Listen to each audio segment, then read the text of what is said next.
د هیوادوالو صبر نور ختم شو. د انتخاباتو شکایاتو کمیسیون لخوا هیوادوالو ته ډیر زبردست خبر ملګرو زیری لرو. ویډیو وګورئ. درنو هیوادوالو 3 میاشتې کیږي چې انتخابات شوي دي. خلکو رایه ورکړه او انتخاباتو تر بکسونو شاته ودرېدل. سیاسي مشران خپلو ګټو ته په کتو د خلکو په رایو ریشخند وواهه. هرې ډلې کوشش وکړ چې یوې لارې نه یوې لارې باندې د انتخاباتو نتایج وځنډوي.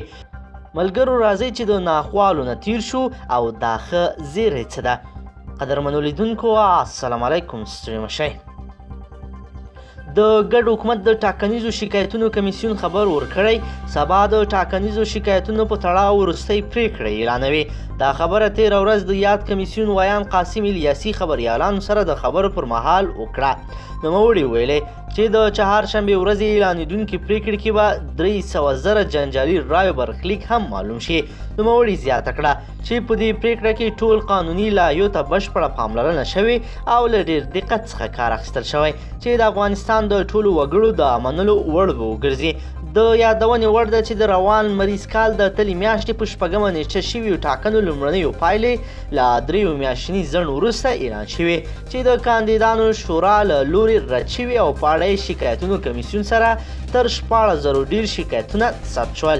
معلومه نه ده چې شکایتونو کمیسیون به سبا د شکایتونو په هکله پریکړه اعلان کړی شي او که نه، او دغه راز کاندیدانو له لوري منل یې هم ناڅرګند دی چې د ټاکنو بهیر یې نامعلوم برخلیک سره مخ کړی ده.